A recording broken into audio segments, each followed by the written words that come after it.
So Found North officially dubbed the second flight tasting because we were the first club, store, restaurant, anything to do a Found North tasting in California. Yep. So that was back, I want to say 2 or 3 years ago. It was, Um, I remember it would have been 23. Frank, no, sorry, it might have been 22 because I think it was I was a December of 22 consultant. because I think 23's because they weren't even in California yet. Yeah, So because I was just consulting. I wasn't even a full-time employee, and I yeah, introduced you to Zach and Nick. yep, correct, Yeah, correct. long time ago, man. But and we had some lovely whiskey that day. And that was where opportunity just kind of found itself, and I really enjoyed what we were doing and what Found North was doing. I hadn't really had them, but I was looking for a Canadian whiskey to do because we had never done a Canadian whiskey tasting up until that point. And Chris introduced me to Nick, and then Found North knocked it out of the park. And I know a lot of you guys are fans of what they do now. So excited to have this second run at it. I've been collecting since that tasting. We have some of my favorite batches that they've ever done or releases that they've ever done tonight. And on top of that, we have our two barrel picks that we officially finally get to try together. And then we will be pre-sale ends tomorrow at noon. So if you guys want orders, let me know, and we will. It's going to be 100 per barrel, or sorry, 100 per bottle of each of the barrel picks, and then once it goes live, it'll be 100 plus tax tomorrow. So High Time's going to sell them at $100, which I think is really reasonable for these picks. I've usually see them around 110, 115, sometimes even up to 120. So I negotiated a little bit, and they're doing a solid for the club. So, that being said, let's get into some whiskey.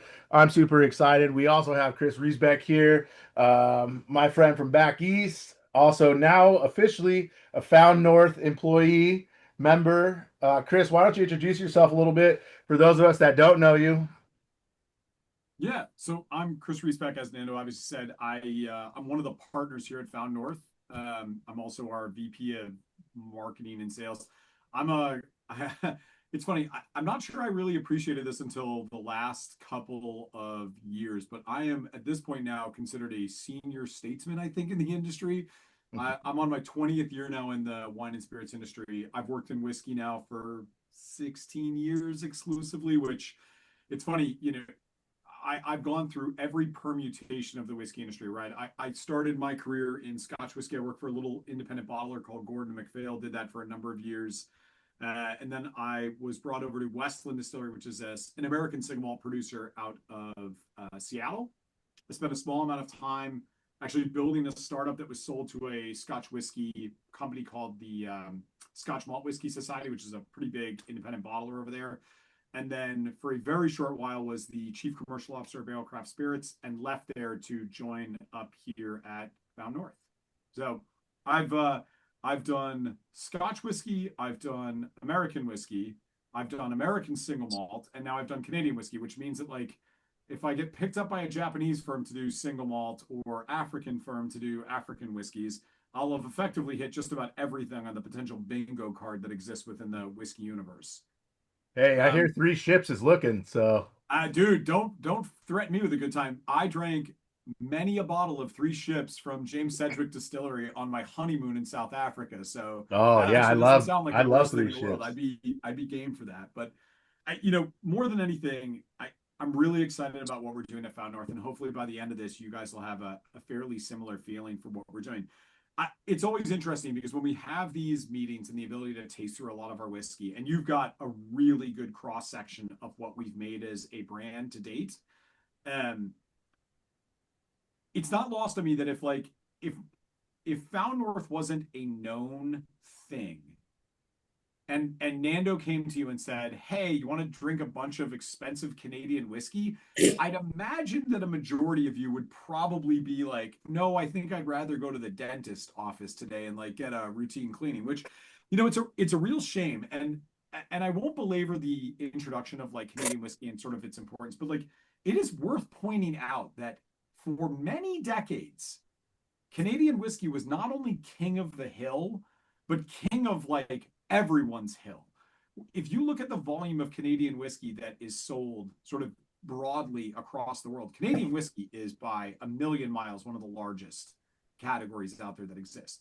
The challenge that exists within Canadian whiskey from an American consumer audience, which I'm an American, my wife's Canadian, but I'm an American, you know, we have an appetite for a very specific style of whiskey, especially over the last, I would say, 10 to 15 years, right?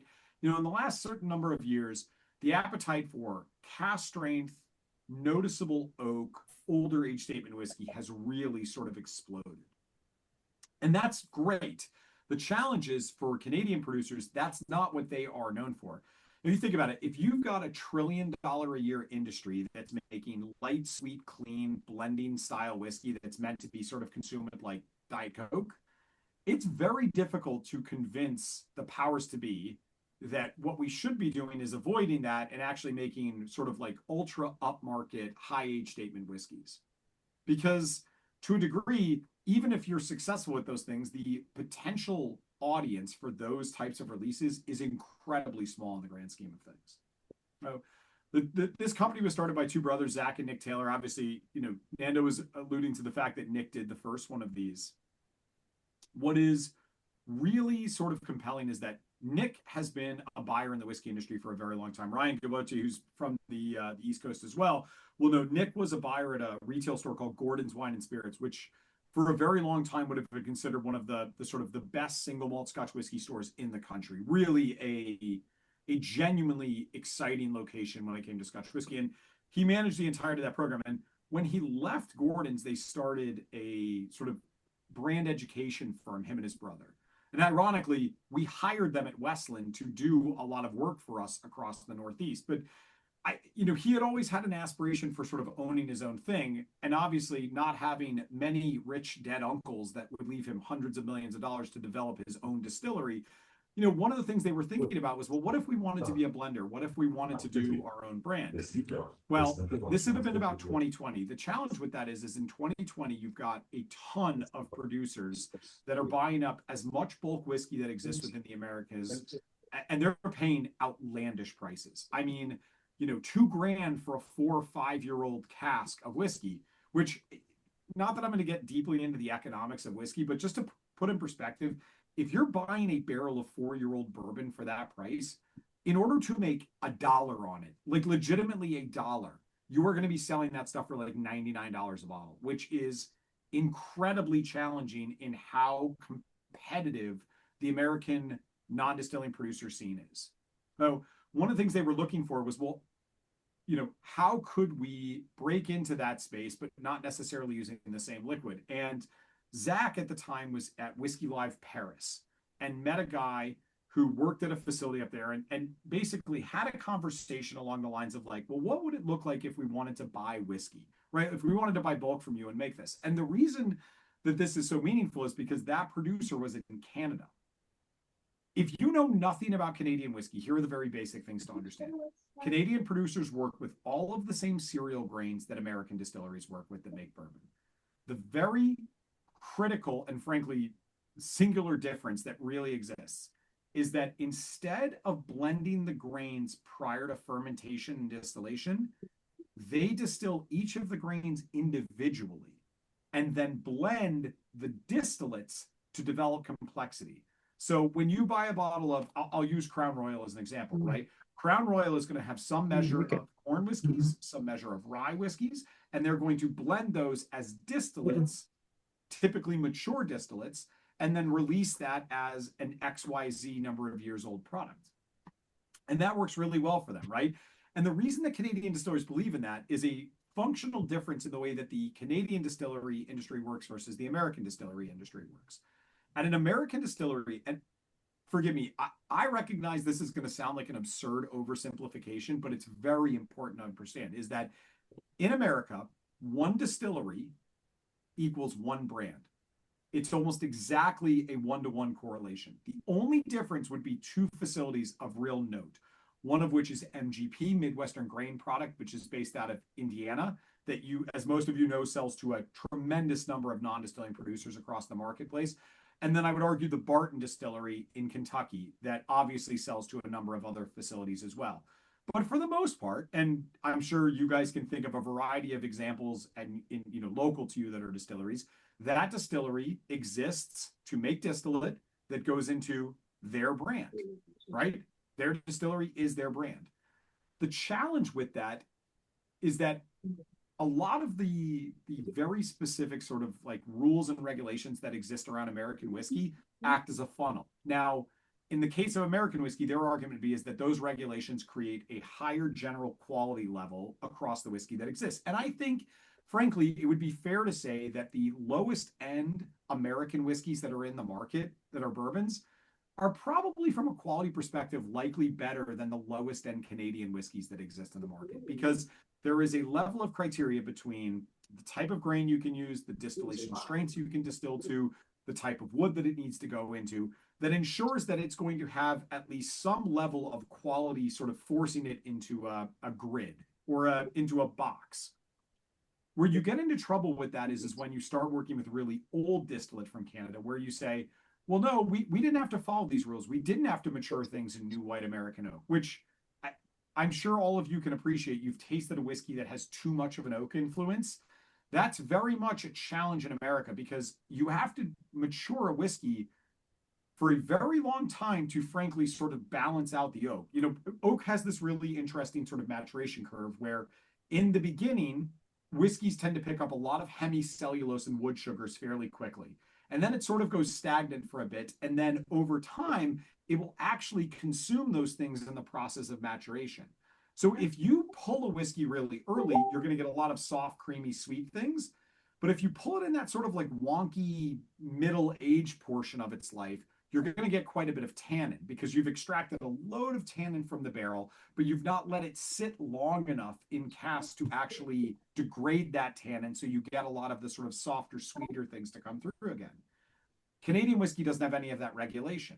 So when you're distilling these Canadian whiskeys and then potentially leaving things for, quite a bit of time in those casks, what you get the benefit of is the ability to see individual grains mature at different rates. Individual grains not only taste very different, but they taste different at different points in their life cycle. So we're going to taste, Nando, remind me, we're going to taste batch 10 today, correct? Yeah. Batch 10 is the quintessential. Oh, sorry. No. Oh, yes. Yeah. That we did. Yeah. Yes. Yeah. So That's going to be the third one of pour our of the night. leaders. And I think this is an unbelievable place to point this out, is that when you taste those things, they taste really different, because in America, think about it. If you're like, oh, I want to make a wheated bourbon, the corn, the wheat, the rye are all distilled, matured from the same inflection point, from the same initial point. In Canada, we're able to take a really old corn whiskey and blend it with a really young wheat whiskey, which tends to, from our perspective, give you the best profile of each of those grains, right? Like old wheat tends to be quite dry because it doesn't have a lot of natural oil, and young corns tends to have a little bit of that like angular, like kind of a false sweetness note to it. Frankly, old corn has this beautiful rancio sort of like oxidized note. Young wheat has this like really lively sort of sweet baking spice note to it. You can only get that when you're individually combining the distillates instead of blending the grains from day one. Now, and Chris, is that why you guys decided to do liquid ratio percentage instead of that's exactly mash bill? That's exactly it. So like let's think about your single barrel. So you're going to taste the two single barrels back to back. We're starting with the Armagnac. Armagnac cask, yes. Okay. Whiskeys 1 and 2. The only differentiating factor is that one was matured in an Armagnac cask, number one, and number two was it matured in a Calvados cask. That's the only differentiating factor. But the underlying blend, so that when you get your bottle of those, it's going to say 12 years on the front. But if you flip that bottle over, on the back side of it, it's going to give you a breakout of what's actually in the seasoned blend, which is 12-year-old rye, which makes up about 50% of the blend. There's 3% of it is 21-year-old rye. 13% of it is 15-year-old corn. 3% of it is 17-year-old corn. 27% is 22-year-old corn whiskey, and 4% of it is 25-year-old corn whiskey. So if you, I mean, just doing the basic math, there's 31, 34, 40, 47, 40, 50% of this whiskey is legitimately over the age of 15, and 47% of it is over the age of 17 years old. Again, that's a luxury of being a blender and not a distiller. When you're distilling these things together, you're effectively accepting that like you are not going to be able to separate those individual grains to give them totally different profiles. You have to distill them at the same time because that's what American regulation requires of you. But from a Canadian producer perspective, you don't have to do that. Now, regardless of the components that go into the whiskey, that gives you a breakout of roughly 49% rye, 48% corn whiskey, and then there's actually a small amount of malted barley whiskey. Now, you'll note that when I gave you that breakout, I didn't say, oh, there's a 10-year-old malted barley whiskey. So where is it coming from? One of the interesting things about rye whiskey in particular is that rye whiskey lacks self-conversion. It's one of the grains that doesn't actually hold enough starch naturally, or frankly, not necessarily enough starch, but it doesn't hold enough of the capability to produce the enzymes alpha and beta amylase that allows for the conversion of the starches that exist within it. So think of it this way. Enzymes are the meat cleaver and the pruning shears of starches. So starches have a variety of long chain sugars, but yeast can only eat certain types of sugars. So if you don't have enough of those enzymes, you get a bunch of sugars that yeast looks at and goes, wow, that looks really delicious, but I can't eat it. And when yeast can't eat sugar, what happens? It can't make alcohol. So by adding in malted barley, two-row malted barley's got not only enough alpha and beta amylase potential for itself, it's got enough potential for the entirety of the room to self-convert. So effectively, you'll typically see producers in their rye will add 1, 2, or 3% of malted barley to their mash. And that ensures that there's ample alpha and beta amylase to eat through all of those sugars to make the alcohol you need to one, ferment it, and then secondly, to distill it. Now, what I love about our single barrels is that single barrels are the proving ground of the Found North universe. So effectively, when we make single barrels, we're making things that we want to be absolutely delicious. That probably goes without saying. But what we're also doing is we are looking at potential types of finishing casks that could be used in future projects like our high altitude collection, the whiskeys that have the birds on the front, or an individual finishing component that could go into a future batch. It's for a lot of companies, single barrels effectively become their core product that is just matured in a bunch of different ways. For us, it informs a lot of the types of things we may or may not want to do in core products by testing them in single barrels. One, because quite frankly, if someone's really, if a single barrel is great, and I will tell you, like, Nando, I was out there 2 months ago with you guys on the back deck. Yeah. So I was out a couple of months ago with Nando and some guys, and we were tasting through these barrels. And I will tell you that, like, these were the standout barrels of the group. We tasted, I don't know, 12 barrels ish. We tasted a lot.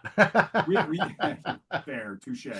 We tasted more than a couple of barrels. And what we found was that like these two in particular really stand out. So, yeah, one of the things that I love about Armagnac casks is that Armagnac casks tend to give you some sweetness, but quite frankly, what they really give you a lot of is earthiness. There's like a beautiful like forest floor mushroomy thing going on in that Armagnac cask.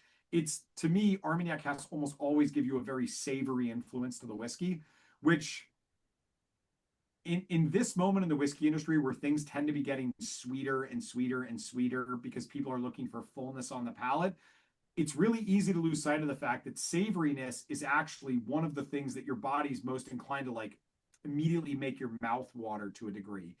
And I think these Armagnac casks in particular really sort of achieve that.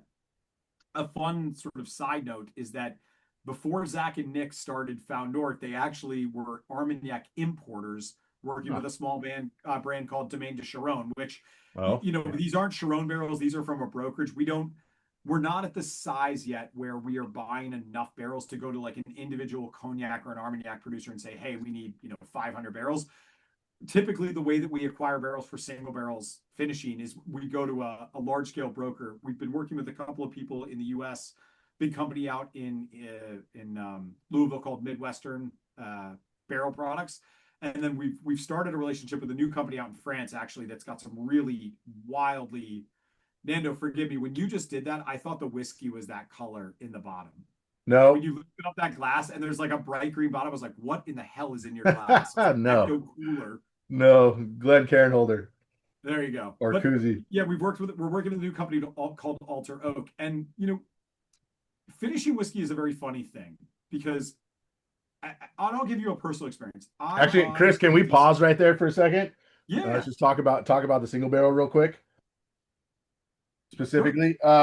So we got this single barrel. Obviously, big thanks to Chris for coming out and helping us out. I know not all the clubs get a lot of get chances at these, so I appreciate it, my friend. Especially they don't get two at the same time. Like Chris said, these Nando, were just to like make that really stand out in context, we're doing like 60 barrels this year. You got two of 60. yeah, and most of those are going to shops or store or maybe some restaurants too, I would assume. But anyways, the Armagnac cask and Calvados cask was universally number one and two. I think except for one person, Calvados was I think third place over a orange liqueur cask that we had out here. Outside of that, everyone was 1-2. The Armagnac was actually my personal favorite the night we tasted. Calvados was second, but we voted six yay for Armagnac and six for Calvados. So we were right there, right on the line. So we actually decided to do two picks. And I love this Armagnac cask. I love both. The Calvados cask has grown on me for sure. So I hope you've had this in your glass while Chris has been talking. I hope that you have tried this. I'd love to hear what you guys think about this. Are you liking this? I know. Let's see. Charlie, I know how got his bottles a couple days ago, and Jason picked up his bottles today. But I'd love to hear what you guys think. I also want to say everything we're drinking today is over 55%. So don't drink your whole, well, you can drink your, I'm not telling you what to do. You're in your own house, so have fun. But 6 ounces of 55% plus whiskey. I don't want you to be going to bed real early tonight. So we'll stay up and have a little bit of fun tonight. I'm trying to get to the gym in the morning. I gotta pace these. Yeah, yeah, yeah. Half ounce pours is okay. Nothing Just wrong remember, with your that. body has to work pretty hard to break down alcohol. There's got to be some calorie burn in there I would somewhere. think so. Maybe a little liver damage along with the calorie burn, but that's okay. No, no, Listen, no. We're something's going to get you at the end of the day. It might as well be something you enjoy. So we can drink while on the treadmill at the same time. Is that how I, it works? I listen. I'm not saying that whiskey is fuel, but to a degree, it might be. Like there's ethanol alcohol is a thing, and I see ethanol when I go to the gas station, so maybe it's the same thing. Yeah. what are we thinking about pour one? What do we like the Armagnac?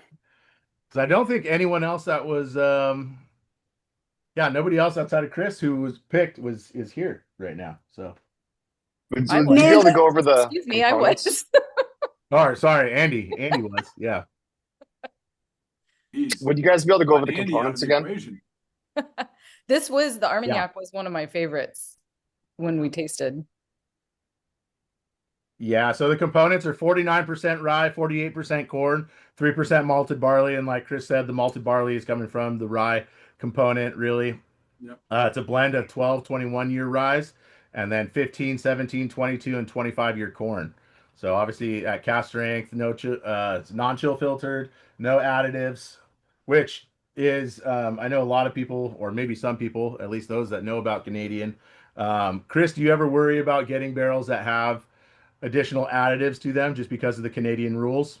I'm not sure I worry about it. I think what happens is it definitely limits some of the producers in Canada that we're willing to buy from because we want to make sure that we're buying non-additive whiskey. That's actually a fair thing that we definitely make a big deal of when we have the initial conversation with, hey, we're interested in X, Y, or Z. I will say that we're fortunate to have gotten to the point now where there's enough awareness around us as a brand that when we reach out to producers up there, they know that we're specifically looking for additive free whiskey. Great. Love it. Yeah. And as you guys know, anyone that adds additives or color or chill filters will never do a tasting with them because it's not what I believe in. So Um, but that being said, Beth, you had a question. What you No, I wanted to give you some reflections. I was so Yep. excited to get these on Friday. That Friday night I tasted it. Then I tasted it this morning. You know, listening to Billy Walker saying that's when your palate is sharpest in the morning. So this morning I was tasting both of our two picks, and now I'm tasting them again. And I have to tell you, each time it was very different. Mm. So The Armagnac cast is pretty consistent for me, although I just got a corn pop note out of the nose that I had not got before. The Calvados cask changes on me a little bit, and I think that's a function of the Calvados cask because if you guys have been around for some time, you know we had a Calvados Westland cask, um, and that was the first ever Calvados cask that Westland ever did. And then we are picking the first ever Armagnac cask, I believe, Chris, that Found North has ever done. So I guess I like being part of history in a way. But yeah, that Calvados cask changes a little bit for sure.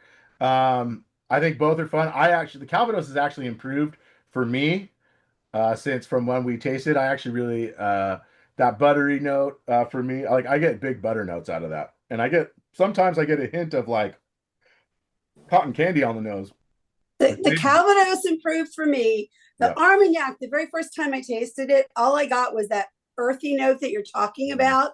It was so prominent. I didn't like it. But the second and third time I tasted it, it wasn't to the same degree. It had mellowed some. So I don't know whether it was a little bit of air getting to it or what, but it was much better for me the second and third time.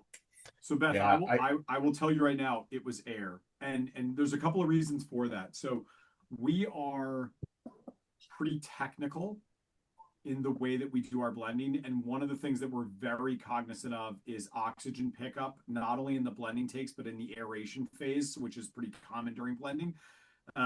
We're also very specific about the micron filters that we work with when we put the whiskey from barrel into a bottle. One of the good things about that is that our process is fairly anaerobic, so there's very little oxygen pickup. There's not a lot of that, which alcohol is fairly oxygen scavenging. It tends to be looking for those things. It is, however, though, one of those things that we try to be very clear with people, and we've made a big deal of this. Nando knows this because he's in our media program for our core releases, but we're really cognizant of telling people, like, when you pop a bottle of Found North, you really want to give it like 20 to 30 minutes to open up a little bit. It really blossoms with some oxygen. And yeah, you can make the argument that Nando did this off of bottles, but those were sealed bottles that basically had just arrived there, which the other inherent challenge is that the bottles that Nando got immediately likely had a touch of bottle shock to them, which is quite common during the transport process. So right, think about it. A bottle is bottle gets to our warehouse. It then gets put on a truck. I'd like to imagine that every truck has perfect shocks, but that's not really the case. And that bottle gets pretty shook up during the transit process. He picked it up almost immediately from High Time, if memory serves correct, like the day it arrives, which means that like he made these samples pretty much immediately as well. Yeah. A couple of days, there's never any harm in letting a whiskey settle down. I'm trying to think of a single instance where oxygen hasn't improved the profile of whiskey, and I really struggle, I think, to come up with one.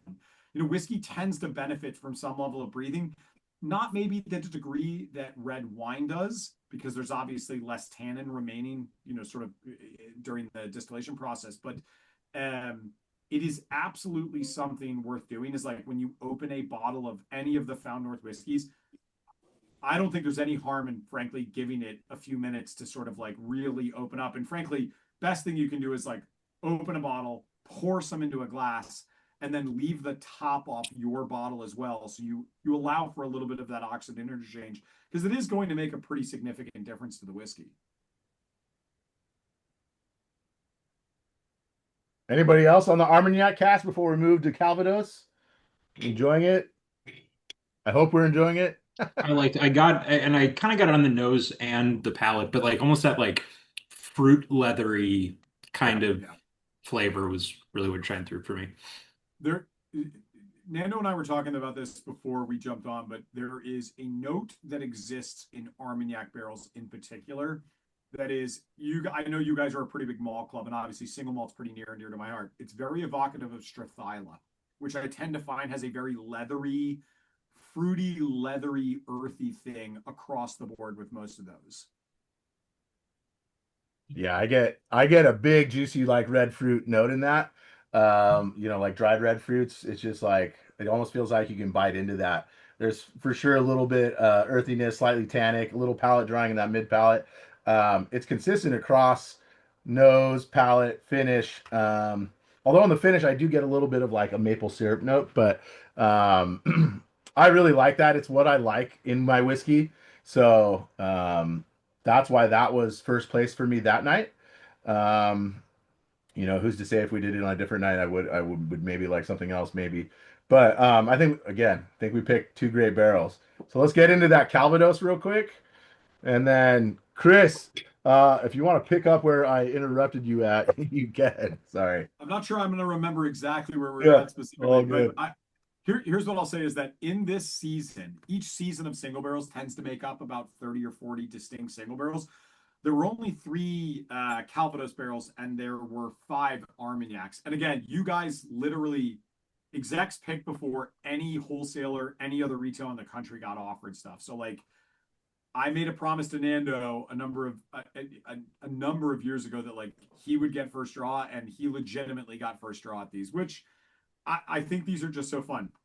We we entered these into barrel at 119. So these went in at about, what would that be? About 59.5% ABV. So the cask entry. Yep. The challenge, one of the challenges that we have with our single bar program is that the outturns tend to be fairly large, because when we fill a barrel, you have to think about it. We're already taking mature distillates, right? I gave you that composition of what the whiskeys were. And Nando, if you want, I'm happy to share with you the technical note if I didn't, but I'm happy you can send that out, or I can send it to everyone as well if you'd like. Yeah, just send it to me. I'll send it out to everyone. It's no problem. Okay, I'll send it out to you, but it'll give you a little bit more sort of a deeper detailed sort of understanding of some of the things we did. But what's sort of fascinating about this is that because we're only putting the whiskey in for like 6, 7, 8 months typically, the extraction that we get is not very tannin driven, I should say. But what it tends to give you is a lot of sort of like what's immediately sort of available to us in the top layer of the wood. So anytime you fill, I was going to say spirit, but quite frankly, it's literally anything. If you put water in your barrel, this would happen. These barrels have held, in the case of the Armagnac and the Calvados, likely those products for, 10 to 15 years. When we get them, while there might not be liquid in the barrel aside from a very sort of discernibly small amount at the bottom of it to keep it fresh, what you're really getting is a tremendous amount of liquid that is locked into the sort of like first, couple of centimeters or frankly, and I shouldn't say couple of centimeters, but like the first centimeter, the first couple of millimeters of the top layer of that barrel. And the reason being is because there's quite a bit of what we refer to in the industry as in-drink that occurs whenever you fill something. The interesting thing is that grape-based distillate has a different viscosity than grain-based distillate.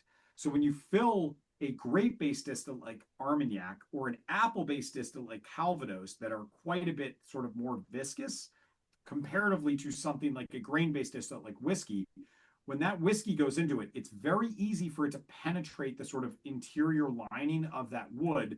And part of that process is that during the diurniflow, basically day-night, where the pressure changes in the barrel, it's basically forcing the whiskey into the capillaries of the wood and then pulling back as well. But when it's pulling back into the liquid, one of the things that it's actually doing is removing some of the, I'll call it held liquid or the in-drink from the former fill. So that by the time you're getting that, you're actually pulling quite a bit of the liquid Armagnac and the liquid Calvados back into the whiskey, which is why even over what I would describe as a relatively short finish of just a couple of months, you get, in the Calvados in particular, I get this. There is a huge amount of that like orchard fruit, apple skin note that exists in that whiskey. Like that Calvados is just dripping with that profile to me, which I absolutely love. I'm a New Englander. I live in Connecticut. We're in the middle of like, the leaves are starting to change. And that scent, there's an apple orchard that exists. I don't know, maybe, a half a dozen miles down the road. And like in the fall, we'll go and walk down that way, my wife and I, and the smell that comes off that orchard after a rain is exactly the smell of Calvados. It's this beautiful, like slightly stone fruity. It's not the sweetness purely of like biting into an apple, but it's like if you took a paring knife and just shaved off the skin with like a very small amount of the apple, it's that aromatic profile. And like, I'm not sure there's a scent that is more evocative of the fall than like a peeled apple. That's as poetic as I get. It doesn't get much more compelling than that. So forgive me. Like, you're not dealing with Robert Frost over here. Well, Chris, as a Mexican, I always try and avoid the fruit fields whenever I can, you know? So Jesus Christ, Nando. These are both really solid. Between the two, I get a lot more of the rye spice on the nose of the Armagnac and a lot more rye in the palate of the Calvados. Oh, yeah. And then that's funny. The apple peel note you mentioned, I got a lot of that in the Armagnac, and then I get more of like the meat of the apple in the Calvados, like more of like, but both like a red delicious, like really full flavor. Yeah, it's as you can imagine, when you are producing Calvados, occasionally some of those guys will do a dosage of undistilled or sort of non-distilled sweeter apple distillate. And that is going to lead to a tremendously higher level of wood sugar. There's very little of that in the Armagnac industry. So the discernible extractable sugars that existed in those Armagnac casks was likely significantly higher, which is leading to the much more sort of like fruity, full-bodied profile that exists comparatively as the Armagnac. Yeah, that Armagnac is, I saw Junior just put that in the chat, but like the Armagnac to me it has fruitiness, but it is in the context of sort of competing against that earthiness. There's very little of the earthiness comparatively in that Calvados. They're just very different experiences. Yeah, and Ryan, I think that's a great call out on the rye spice because on the palate, I get no rye spice on the Armagnac at all. And then on the Calvados, like right at that back palate on the start of the finish, that's when I get all of the rye spice on the Calvados, and it picks up pretty quickly. Agreed. Yeah, it balances out. It's a fun way. I mean, what you're alluding to is so fun because it just goes to show, again, identical base liquid in these two barrels, and yet wildly different experiences in terms of what they show. And it just goes to show that the way that your palate perceives sugars from a barrel is entirely differentiated, right?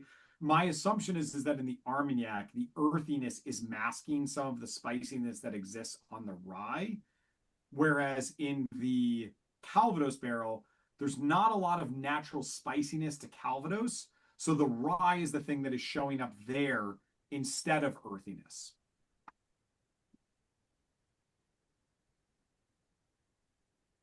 Any questions on the season 6 single barrels?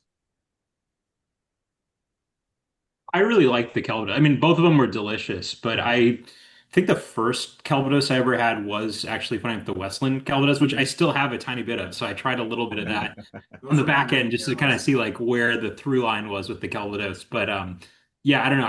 I like that kind of yeah, just more, I mean that I get a lot of like that like apricot-y, appley, and I don't know. I'm vibing with it tonight, so I like that a lot.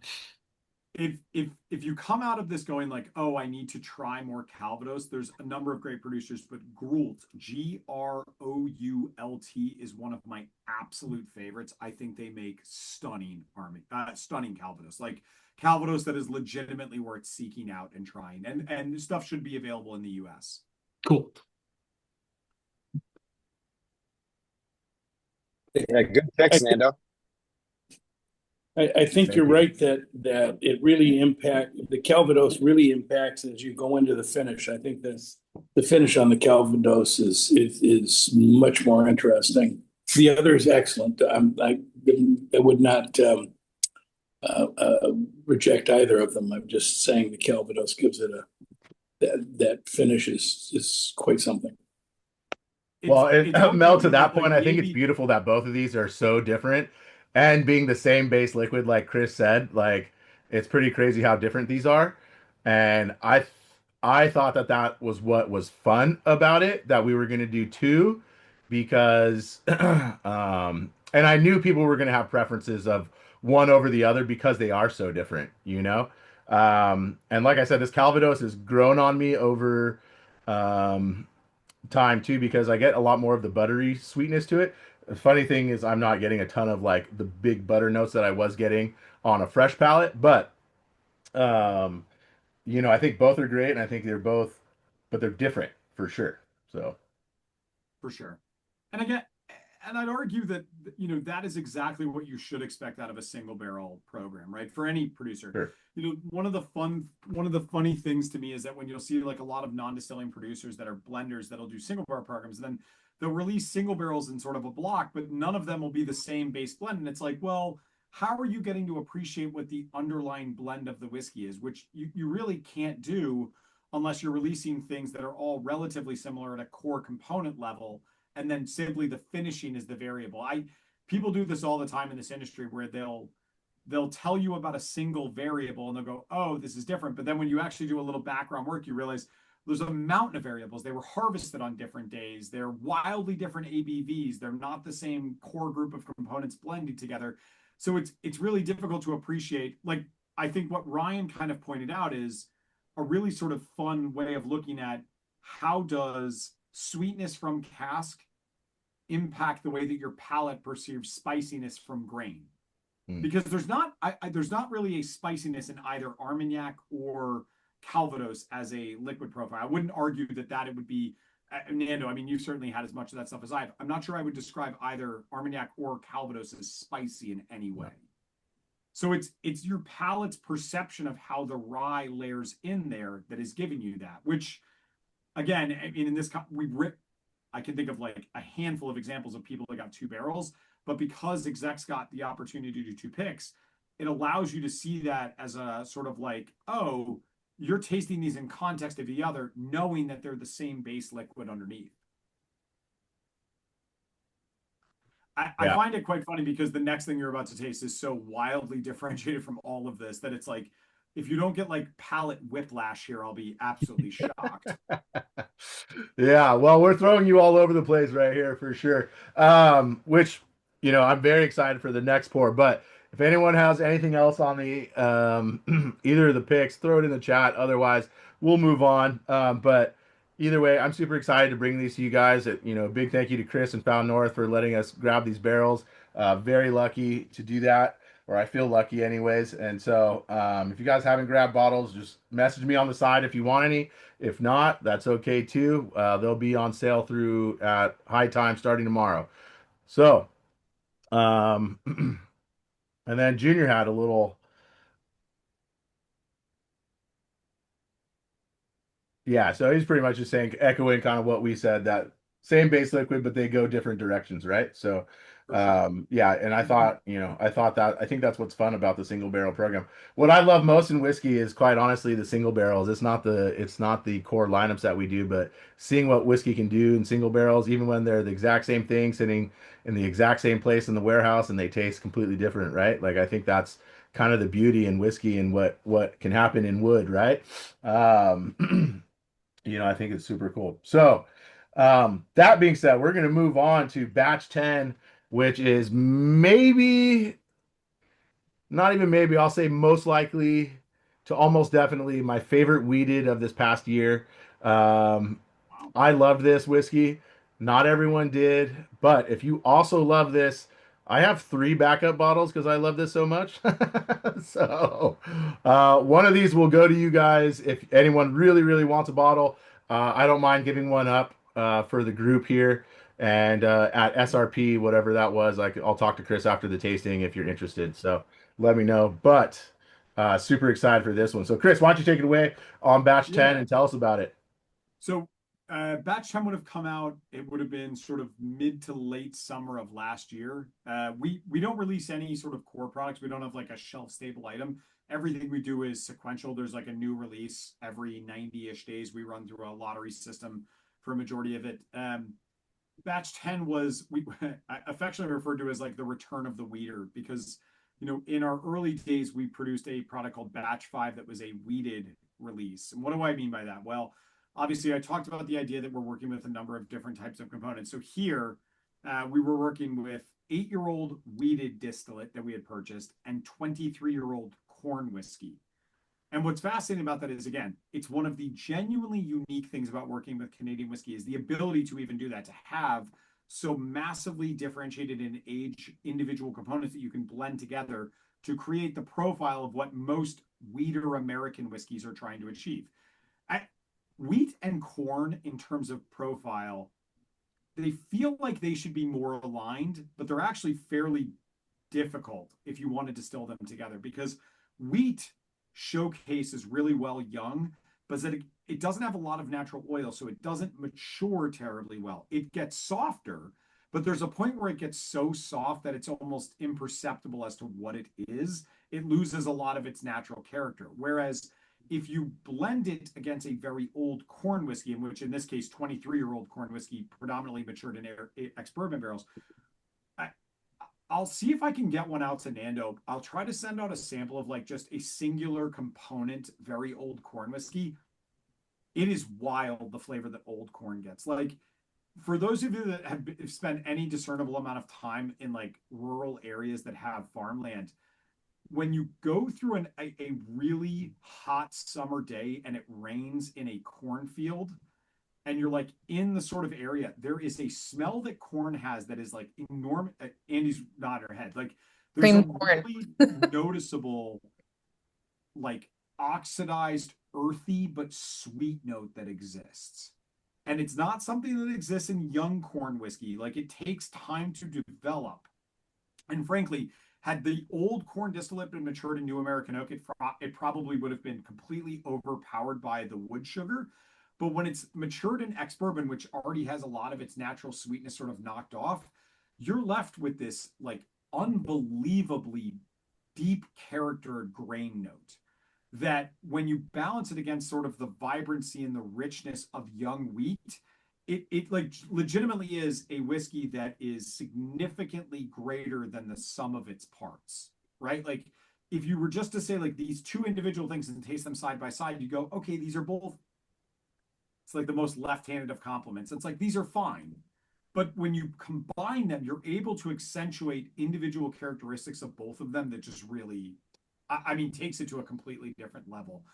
This whiskey, it's 61.9% ABV. It's, you know, the actual breakout worked out to about 66% corn, 29% wheat. And then the sort of oddball here was we actually had a single component that was a 9-year-old single malt barley whiskey here. So actually blending in a barley distillate, which if memory serves correct, and I'm quite positive this is the case, it's the only time we've blended in a barley component and not barley been sort of the result of the rye or a corn distillate having some for conversion.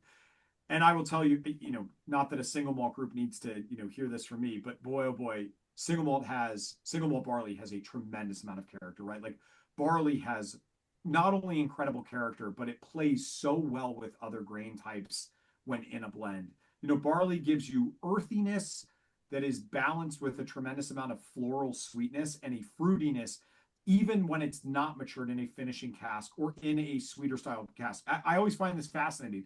You go to Scotland and you talk to anyone that buys single barrels of their stuff, like single casks, true single casks, and stuff can be matured in ex-bourbon for 12 years and it has a crazy amount of fruitiness. And that's because of the distillate, not because the barrel has anything to really offer from that perspective. And in this whiskey, I'm not sure that I would argue this is the quintessential,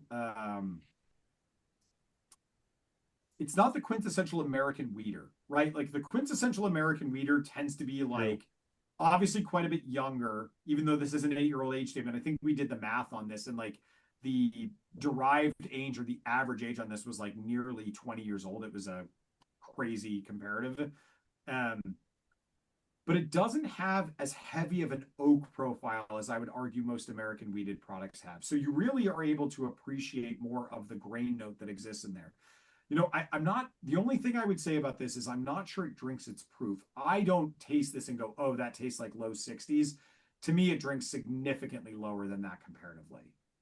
Right? Which I'm not sure is necessarily a bad thing. I'd argue there's probably an element of that that's like kind of like fun and compelling because I can speak for you guys, or I can't speak for you guys, but I will say on most of our releases, if you look on the back, and it has this on the back of the bottle of the batch 10 is that we put what's known as the manager's proof on the back, which is it basically encourages you that we believe this whiskey is best served at X, and it'll give you a small amount of dilution that we would encourage you to give to it. So if I'm looking at our website, I'm just going to read this verbatim so you can hear it directly as it would say. But while we release our whiskeys at cask strength, we love exploring different proof points to see how our whiskey responds to small amounts of water.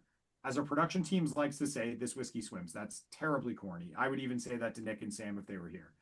We love this whiskey with a few drops of water. More precisely, adding 0.8 milliliters of water to a 50 milliliter pour of batch 10 and letting it rest for 10 minutes further expresses the lovely mintiness while amplifying both the buttery texture and the baking fast palate. So if you end up getting a bottle of this, or if you're lucky enough to have a bottle at your house, because it's been sold out for ages at this point. And I know a guy. I know a guy and you know a guy. I would really encourage you to take advantage of those manager's proof things. Like, I get it. 0.8 is a very specific thing, but boy, oh boy, whiskey is science more than it's just about anything else. And being precise, there's a real benefit to it. So it's well worth taking the time to try it and enjoy it that way. I get it. For some people, dilution or ice is sacrilege. 20 years in the industry will beat a lot of that out of you. Here's what I would say is that at the end of the day, we want you to enjoy these whiskeys, but you're also spending good money on I recognize our whiskey's not cheap. I have no interest in making cheap whiskey. I would encourage you to experiment with a little bit and really get to know the whiskey. And if you're only drinking it at cask strength, I'm not sure I would argue that you're getting to know the whiskey. You're getting to know a specific interpretation of the whiskey. So how did they come up with this manager's recommendation? Literally, because we don't release anything at less than cask strength, one of the things that we do as a team is we will taste it as a group and go, and you'll taste it literally like 25 different dilutions. You just go, which one's the best one here? What do you think is the most expressive? And that becomes the one that is the manager's proof. But what we don't believe in is doing that for you. And the reason being is because one, and this is a bit jaded in the industry, but I would say like the commercialization of cask strength whiskey right now is quite high. If it's not cask strength, people tend to perceive things differently. But there's also an element of like, it's very individualized. What I believe is the best version of batch 10 is likely somewhat different from Sammy, is somewhat different than Nick or Zach. And it's important for you to get to be able to experience that.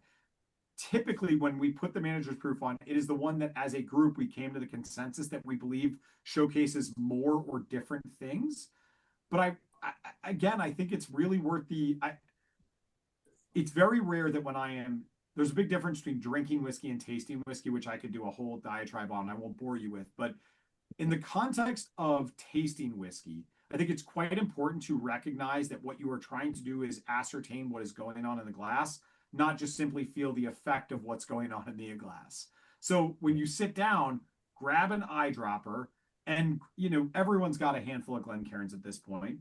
Put the same measure pour in 4 different Glencairns and try increasing amounts of dilution. I think people would be really surprised as to what they really like. Now, that doesn't mean that we're going to bottle it at 40% for you, or 43 or 46 or 50% or 51%. It means that what we're telling you is that like there is a completely different way to experience this whiskey that just requires a small amount of water.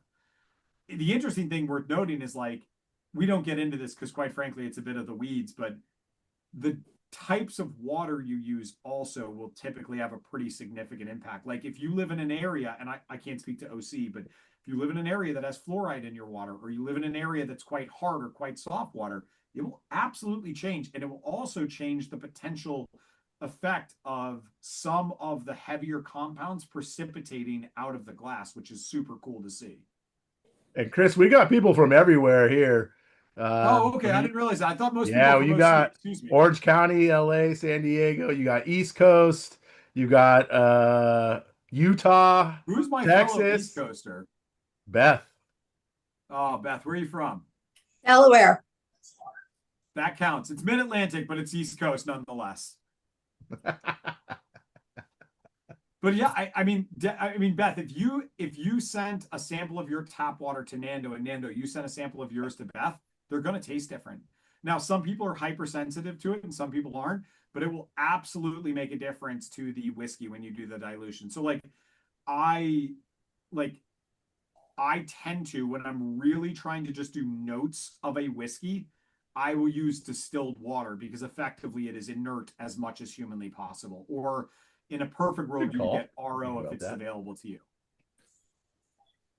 Yeah, I think Chris, I was outside of that, kind of slightly changing subjects. So this batch 10, when you guys released it, I remember thinking, we tried it together because I think this is one of the ones you sent me out. I remember my feedback was this is a trouble bottle because I could drink a lot of this, and it is a really high ABV. I have a few of these. When you add water to this, I feel like it's it is very nice, but it gets me even more in trouble because like it's sweet on the palate, it's so easy to drink. It's really well rounded, but it never hits you with like an ABV spice, right? Like it's never punches you in the Not at face. all.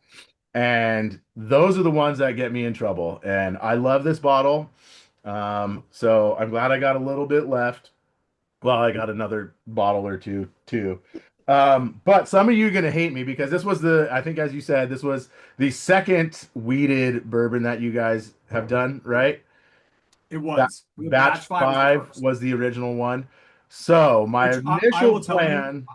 I think batch 10 is a significantly better bottle of whiskey for what it is worth. Oh, I don't know. Well, we were going to find out together because I do have one bottle left of Oh batch man. five. However, we ended up putting in batch nine instead of batch five, so don't hate me for that. I wanted to kind of, because we had this in our first tasting, so I decided to not put this in today's tasting. But I loved batch five. Batch five was my favorite of your first like releases. Yep. The first tasting we did with Nick, it was like it was my favorite that night. I love that bottle. I thought it was I awesome too. I So think the addition of the barley in batch 10, which doesn't exist in batch 5, takes it a step further. There's a floral note and a fruity note that exists in 10 that's just not there in 5. Five's great, but it's very baking spice driven. I mm, think it's complex, but it's complex in spice specifically. Ten's got a floral fruity thing going on in addition to some of the baking spice, which to me just puts it over the top. fair. But I'll point this out because we're gonna start moving into some of our high altitude releases. Is that the way that we make batches is it's not simple by any stretch of the imagination, but it is a one-step process. And by that I mean that in order to make batches, we take the components, which again they're on the back of the packaging, they're on the bottle whenever you see one. You're taking those components. Occasionally, we will re-rack those components into new wood because most Canadian distillate is matured in ex-bourbon for a variety of reasons. But then we will take those components and then make a blend out of it. There's no further maturation for all the components. They come together, they marry for about 2 to 3 weeks, and then they get bottled. And frankly, that 2 to 3 week holding period really assumes that the whiskey is well incorporated together at that point. The high altitude collection, which Nando, which one of the high altitudes are we starting with? Which bird? We are It's Helldiver, right? Helldiver, Helldiver, Peregrine, and then Peregrine. Which Helldiver are we doing? The 17 or the 15? 2025 release. Okay, the new. Okay, so this is the brand new one. Yep. So Helldiver 2025, which is the current release of this, it came out a couple of months ago. It sold pretty quick, if I'm being honest. But the high altitude collection takes a 3-step process. So anytime you see one of the birds on our labels, which sorry, I know it's the image isn't great, but anytime we make those, it takes a lot. It takes a lot more effort to make these comparatively.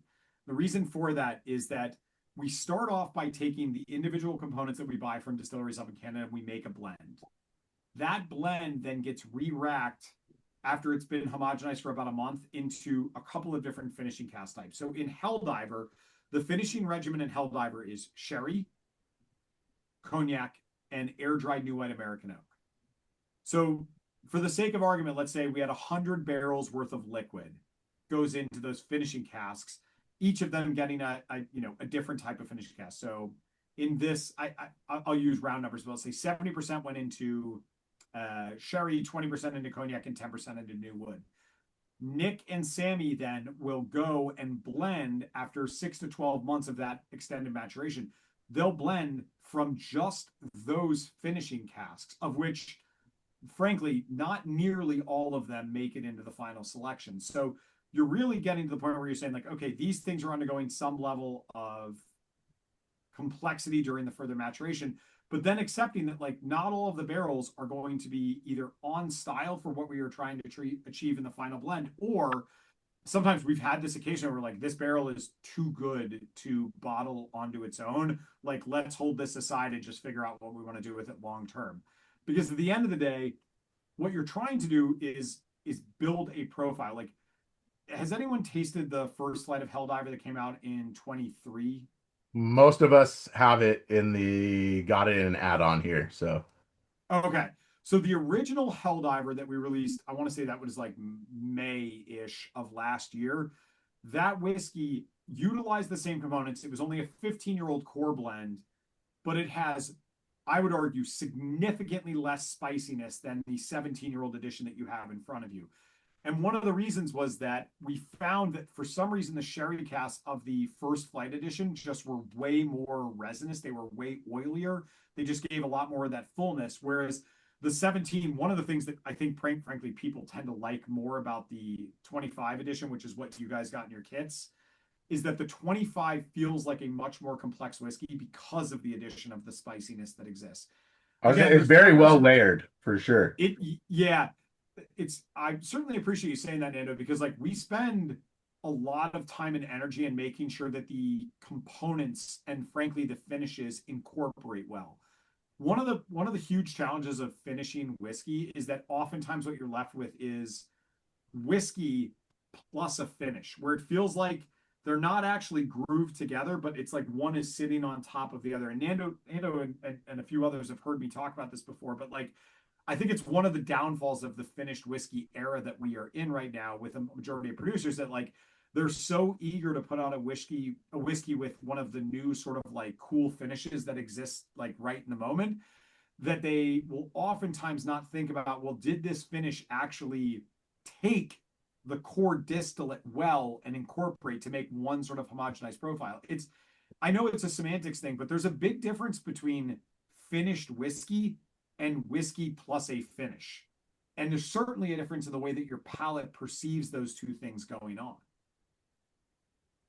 You know, in all of the birds, one of the big things that we are looking to achieve in that sort of that second blending after the finishing casts have occurred is making sure, does this taste like one, frankly, should be growing in complexity note versus, you know, okay, there's a grain note here, and then there's a bunch of sweet notes here and a bunch of bitter notes here or spicy notes here. You know, you might be able to trick yourself into thinking, oh, there's complexity here, but what you're really getting is a bit of a disjointed mess, which isn't the thing that we're looking to achieve. We're looking to achieve something that harmonizes not only a bunch of really old corn and rye components, but also the sweetness inherent in sherry, the fruitiness and frankly dryness that's existing in most cognac barrels, and the roundness and sweetness that exists in New American Oak, especially air-dried New American Oak, where there's very little discernible tannin available to us to sort of work with. Mm. Do you typically, for those of you that did the add-on, are you tasting them side by side? Because I think that's a really fun experiment worth doing. Thank you for reminding me. I was going to tell you guys, if you guys got the add-ons, feel free to go side by side with the core ones 100%. That we have, which would be the Peregrine, this one, and the next one we're doing, Peregrine and Helldiver. There's also Hoverhawk, but that's just by itself. So Hoverhawk. I haven't had a bottle of Hoverhawk in some time, man. I burned through my sample on that like very quickly.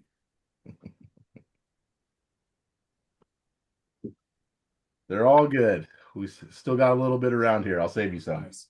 Hoverhawk's the only whiskey that I've ever tasted, ours or anyone else's, that feels like it's effervescent. It's not, but it literally like dances off the palate. It's like the craziest thing.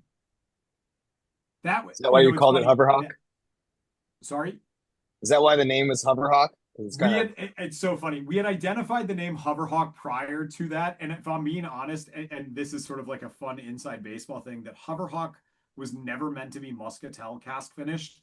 It was originally meant to be a Sauterne cask finish, but the Sauterne cask stayed at a port too long because of a port strike. And the barrels went bad before they got to us, so we couldn't use them.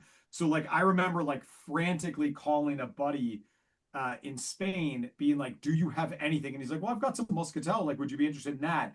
And because we hadn't already done any finishing, you're open ended as to what the profile it is. And they had these like, I saw that, Nando, thank you. The Muscatel barrels are sweet and pretty fleshy. There's like a really sort of like fat melon note to Muscatel to me. But man, oh man, like that whiskey is just like it like levitates. It feels like it never actually touches the tongue, which I find like such a crazy experience. Trippy. Yeah. Not that we're on that Chris, one, but Helldiver, real I, tasty. So good. what did you say? I said, not that we're on that one, but I'm actually going to do the Helldiver side by side since I have the bottles here. Might as well. I mean, so this is, obviously you're going to get to taste two of the three birds. Pardon me. There's a fourth bird coming that'll be pretty soon. So keep an eye on your emails. But of the three birds that exist currently, Hoverhawk, Peregrine, and Helldiver. Helldiver, I'm not sure that we could potentially blend three more different profiled whiskeys in the same range. Like Hoverhawk is a dense, rich, fruit-driven, sweet, robust whiskey. It just is. Like it's very difficult to use that much sherry, that much cognac, and not get that flavor to come through. Hoverhawk, as I was sort of alluding to earlier, that Muscatel and New Wood, it makes that whiskey quite light. There's a fruitiness to it, but it's really sort of like lively on the palate. And Peregrine, which uses cognac and French oak predominantly, you get this like very, I would describe it as almost like a brassy component. There's a lot of cognac being used in that. And cognac can often give you that sort of like, I always think of this is like a bit of an odd analogy, but it's like, imagine if you were like able to taste whiskey through a trumpet. That is the way that like, or like fruit through a trumpet. Like there is this crazy fruity, bright, slightly metallic note that exists in Peregrine that just doesn't exist in any of the other releases. I frankly, if I'm being quite honest, Peregrine, the first flight of Peregrine when it came out in 23, basically changed the whole world for Found North. Like we went from being a brand that like Went our crazy. releases were, you could like buy our release. It would like, we would sell out like a couple of months, like a normal limited offering for most brands. And basically after Peregrine, we now had to put everything on lottery because the first whiskey we did after Peregrine was Helldiver First Flight. And we put it on the website. And I feel terrible about this to this day, is that some people got the email that Helldiver First Flight was available after they got the email that it was already sold out. It sold out so fast. Like, I don't know if you know this, if you work with any like, email providers, it takes a minute or two typically for like the email to actually get submitted to the thousands of people on a mailing list. The problem is that when you send them fairly quick succession, you're not guaranteed that the one you want to show up first shows up. So like we had a guy send us and he's like, "Oh, how is it sold out? It's not even available yet." And we're like, actually it went online at like 12 o'clock and you're getting this at 12 o'clock in 12 seconds. And it was already gone. those are fun emails to answer, I'm sure. It was not, I got really good at answering it by about the 35th person that sent it in. And a lot of like, "I am so sorry this happened to you. Like, we will make sure we make it right on the next release," kind of thing. Yeah, that Peregrine sold out immediately. Luckily, we were able to get a bottle. That was pretty wild. Actually, all of these sold out pretty fast. Maybe not as fast as the Peregrine, but I mean, I'm looking now at the list. Helldiver sold out. Helldiver was a lottery. We didn't even come close to being able to cover a fraction of the demand. Peregrine sold out instantly. Batch 10 sold out instantly. And batch 9 sold. Yeah, like literally, like each of these basically comes in and goes out pretty much immediately. how many people are doing this side by side? Because I don't want to bring too much up, but okay, there's a few of you. This Helldiver, the 15 year, the first flight, way lighter than the 17 year. And like you get, like you said, you get no spice on the nose. Sorry, at I want all. you to clarify, lighter or less spicy? Because to me, there's a big difference between those two things. Do you think it's So actually lighter? lighter as well? palate wise, for sure. Doesn't sit on the palate the same way. It's not as viscous, but not in a bad way. Like it stays there, but it's not like it's not as big. And then there's not as much spice on that either. Definitely less spice. I would say though, this is actually a higher. This is a higher ABV than the 15 year versus the 17, right? Yep. Yeah, the 17-year-olds By I think 3%. 56.2. Yeah, and 59 whatever. 59 Again, 1, it's why 59 5. ABV tends to be such a misleading statistic on whiskeys is that you look at it and go, oh, this is going to be X. And the reality is the way that the alcohol gets folded in on a finish can have a huge impact on the way your palate perceives that finish. The um the 15 year, I could absolutely crush this bottle by myself. No problem. Like if you didn't That is a danger whiskey. 1000%. Yeah. And I said that about the 17 too. I actually did a review for you guys on the 17, but um I love this. This 15 is really good. It's not as well rounded as a 17 year in terms of there's not as much going on. There's way more But complexity in the 17. but what's going on is really nice though. So Yep. I've made the analogy that and I don't mean this as being critical of either of them, to be quite honest, because there's a time and place for both of these. But the 15-year-old to me is like an American Pinot Noir, right? It's like pretty robust, a little more fruit and sugar to it. The 17-year-old is much more like a European Pinot Noir. Again, they're using a lot of the same sort of core things at a component level, but what you are getting is a much earthier, spicier finish. And frankly, what I think that leads to is a more complex whiskey out of the 25 release. yeah. Someone else who's doing these side by side real quick. I'd love to hear your thoughts. I think going from the 15 to the 17, I got this crazy savory note on the first sip of the 17. I didn't cleanse my palate in between. I just went from one to the next. And that was wild. Not so much on further, so subsequent tastings, but it's really oily, the 17. I really like that. Yeah.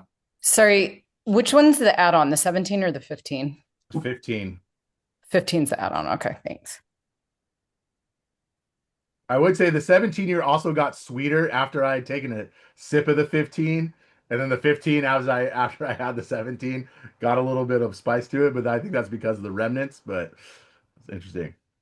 I don't know. I'm with you, Nando. The 15 has that spice that just hits. And I'm doing these little tiny sips because I'm sick, and the guys I'm doing this with aren't here right now. But the 17 almost falls a little bit flat after the 15. The 15 just hits so nice. Yeah. Yeah, if I had to only buy one of these, which luckily that wasn't an option, but well, I guess it was, but I didn't. I think it's a 15 year for me because I could crush that bottle. 17 for me. Yeah, that's a good thing, but right? They're both really good. Like there's no loser in that fight, but yep. It's the Stefan Bonner versus Boris Griffin fight right there. That's what that is. Yeah. Boy, that's a reference to UFC. I tend to like cask influence probably more than the next guy, so I get a lot more of that on the 17. Less distillate. Some people hate that, or prefer the other side. They're both good. Good whiskey's good whiskey, whether it was finished or not. How about that? I like good whiskey. I like good spirits, actually. We like everything, but except gin and vodka. Those two can fuck off. Gin's pretty lovely on vacation, but just about only on vacation.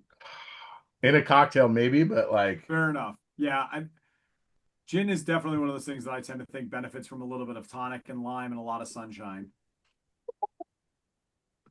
Okay, let's do the Peregrine. Unless anyone has anything else to say about the Helldiver, let's do the Peregrine real quick, and then I'm going to shut off the recording.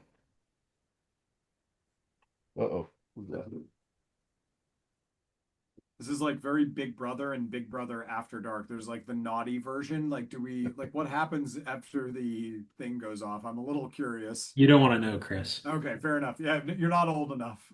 First of all, Chris, you're in our chat, so you already know. Fair enough. I'm not sure that's a good thing, to be clear. Okay. Nando and I were kind of talking about the fact that Peregrine, the first fight, was the one that really kind of like took things and legitimately had like a enormous impact on not only the way that we had to take whiskey to market, but frankly, the way that we thought about, like, Peregrine was meant to originally be like a standalone thing. Like, it was already part of the high altitude, but we didn't really have that well defined as to like what the high altitude thing was going to actually mean. And then when it took off, we realized, okay, we really need to like iron out, what does the high altitude collection mean? What does it mean from a process thing, from the way that we finish whiskeys? And I think this was the whiskey, if I had to argue, I think Nick was the most concerned with blending this, because if you're not familiar, Peregrine First Flight, when it came out, the reviews of it were like, legitimately, this might be the best whiskey I've ever had. And that's not hyperbole. Like, do a cursory Reddit search on our bourbon on Peregrine First Flight, and you will see like legitimate people that have like hundreds of reviews that like never give tens, and they're like, this is a 10 out of 10. It's an unbelievable whiskey. And it truly is like a spellbinding whiskey. It's just absolutely delicious. So when you're making effectively the second coming or second edition of that, which is what the 2024 was, it puts a tremendous amount of pressure on the blending team, because you're not, the point of doing the second flights, or whenever we do the second release of anything, it gets the vintage of when it was bottled. So Peregrine 2024 means it was the Peregrine that we bottled in 2024. Peregrine First Flight is the very first time that we bottle Peregrine. It doesn't get a vintage to it. Every time we make Peregrine, it's going to use cognac. It's going to use New American or French oak. Every time we make Helldiver, it's going to use sherry. It's going to use cognac. It's going to use New American oak. Hoverhawk's going to have muscatel. A New Bird is going to have a different type of casking regimen to it. So you're walking into something knowing, to a degree, at the blending team level, you're constrained with what you're going to do. You're going to have to use these finishing notes or these finishing casts. But what you don't want to do is be trying to blend the same profile. I think the best example of this that I can give you is like BTAC, right? Every year that BTAC comes out, whether it's the Eagle Rare release or the Sazerac or the Handy or the Weller or the Stag, those whiskeys share a style and a DNA, but they are distinct releases every single time they come out. And it's why there's a desire to collect them, right? If they were the same whiskey every single time they released, I'm sure people would still run out to buy them, but I doubt they would have the collectability factor that they have today. And we definitely take that kind of thing to heart with Peregrine, which it's like, it would be quite boring for the team to blend the same whiskey every single year, or to try to just basically go like, okay, does this taste like the First Flight? You want to be able to show the variety of what you can do with it. So in this one, if you think about it, so the ratio of cognac to new wood in the First Flight was about 60-40, right? 60% cognac barrels, 40% new wood. Here, the cognac to new wood ratio was 70-30, which doesn't sound like an enormous difference, but think about that. Like, out of every 10 parts of this whiskey, 10% more of it touched cognac comparatively to new wood, which is absolutely going to change the profile. Now, Nando, did you say that one of these was the add-on, that there's a First Flight in here as well? Yeah, First Flight is in the add-on. That alone was worth the cost of admission, because that whiskey, I get the most insane emails you could imagine on a daily basis from people who tell me like their grandmother's favorite whiskey was Peregrine and she just passed and that's all they want to bottle. Like, I get the most outlandish bullshit emails of people trying to get bottles of Peregrine you could not imagine. The nose on this whiskey is pretty wild, actually. It's beautiful. It's gorgeous. I am the only guy on the team, I think, that actually thinks that Peregrine 2024 is a more exciting whiskey than the First Flight. But admittedly, I've heard from a million people. I'd be very curious to get people's perspective that got both. I love them both, but they are wildly different experiences. I think the secondary sorry, I was just gonna say a secondary on this, I think, got up to around like 859. Well over 1,000. Yeah. Was it over 1,000? Okay, $1,200. The first one was $1,200. I remember that. Oh wow! Which I will tell you was like, way off. Brands try not to think about that stuff, but it's hard not to when you're like, you can tell the retailers that got their allocation after the review started coming out, it didn't even come close to suggested retail. They were selling it for $400 or $500. Yeah. For the retailers that got it earlier, they're like, yeah, we're going to sell it at $200. That's suggested retail. And I'm very happy for the people that got the First Flight at that price, because not a lot of people did, to be honest. Yeah. This is my first time trying both. And so the first flight is super solid, really, really good. The second one has this minerality that I Absolutely. chase, dude. I chase it. I can never find it. A few scotches have it here and there. Mm. It's like water that's been filtered through like some kind of granite or rock or something. And I get that on the second one, the 2024, and I freaking love it. Yeah. Nice work. The 2024 has complexity in a way that I don't find is present on the first flight. They're both wonderful, but wonderful in totally different ways. And minerality is a really sort of good call out because it almost minerality in whiskey tends to show the way acid does in wine. It kind of makes the palate stand up a little bit more. It's very viscous. I mean, it's thick, it's rich. It's fucking awesome. Yeah, the word you'll see, I think we use it in a lot of the Peregrine text, is that we talk about like its mouth coating. That whiskey, it's funny. Helldiver is clearly more unctuous. It's chewier, but it's not as mouth coating as Peregrine. Peregrine just feels like it coats the entirety of the inside of your mouth. I think I like the Helldiver pear more than I like the Peregrine pear. I like Oh, both of these, that's a but hot take. Wow. I don't think it's that hot of a take. I think I This is do. being recorded, right? I want This to is be on clear. recording. I'm not sure I would disagree with you, Nando. I will tell you that if I am in my house and I'm just kind of like having a whiskey, I have to like.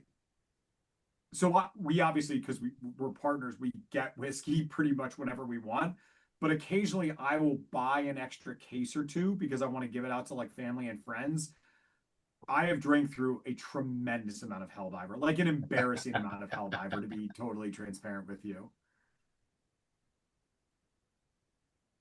And that's not me knocking Peregrine because Peregrine's fucking No, excellent. no, no, no, no, no, for It's a sure. great whiskey, but I mean it is. I think it's awesome that we're able to do these side by side actually, which is the whole reason I wanted to have the first flight available as the add-on and then put in the other ones for the core. Um, and if you didn't get the add-ons, sorry, I'm not going to pour anymore. No, I'm just kidding. If you guys didn't get them and you really want to try them, let me know and I'll help you guys out. But um, You have an extra bottle of Peregrine for us too? no, I absolutely not. didn't think so. If you want to pay $1,200, absolutely, I will find one for you. But no, but I mean, I just think You want to it's pay so fun me to do these side by $1,200? I side. got one in the basement. I'll sell Yeah. you mine. We've tasted a lot of expensive whiskeys, Fernando, but this one is pretty damn good. Very good.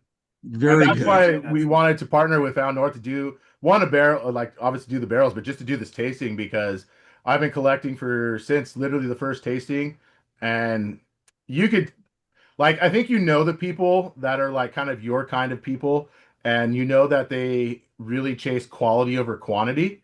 And I think Nick and the way he goes about it and his blending, and what he wants to do, he's definitely a quality over quantity guy, right? And so I love what he's doing, and I love what Found North is doing. So I've really loved. I will say I didn't love batch 10, but that's the only one I could, or sorry, not batch 10, batch 11. Um, Everything else I've really enjoyed, and like it's quality. So that's why that's why we do these tastings, right? I chase quality that I just can't pay for myself. So thank you guys all for joining. But we do this just to try all these different things to find what we like, and Found North just does such a great job, and I'm so glad that we found something in Canadian whiskey that really makes me think about like, ooh, what is it that I really love about this, and like, how do you get here, and how do you derive this from components that in the past have not done it for me, but together they make it work, right? And so I think Found North has just done such a great job, and obviously Chris, you joined up, and you do a great job yourself. So I think it's a perfect match there. I appreciate it, man. Listen, I'm really fortunate to work with people that that were friends before they were colleagues or partners, and it really does make a difference because when we get into really heated discussions as a team because this is like one of those things that I believe is fundamental in my career is that I've always worked at places full of people that give a shit. And you know, some of you are fortunate to also work in industries like that, but I'm sure some of you are also in companies where like you know that half the people that you work with are just like out to lunch pretty constantly. And that I will tell you that I have never been a part of a thriving whiskey company where people are like that, because whiskey is not a place to get rich. Transparently, like it's a very difficult business. It's enormously competitive. You do this because you genuinely love it. And like our team, before we were whiskey people in the trade, we were whiskey consumers. And while that's not certainly a guarantee that it's going to lead to success, it certainly sets you up to be self-critical in a way that I think a lot of brands, you can tell when they're not being self-critical. They're like, this is good enough. And I'll give you a 2-second anecdotal story is that like today I was working with one of our team members, a new team member of ours, on writing the email for our next release that's coming out pretty soon.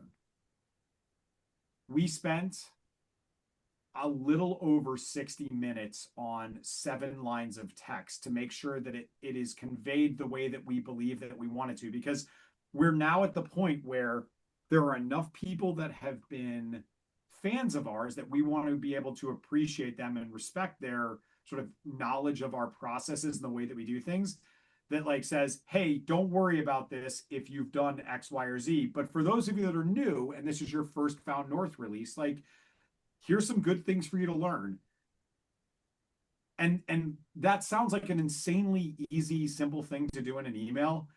But boy, oh boy, if you want to be genuinely thoughtful and appeal to both sides of that audience, which are very different audiences, you know, for some people, they're entering a Found North lottery because like they saw it online, but they've never tasted our whiskey. And they're just like, well, that sounds interesting. And the way that you want to get that person excited is very different from the person that's like, I've entered every lottery since, you know, Helldiver first flight. And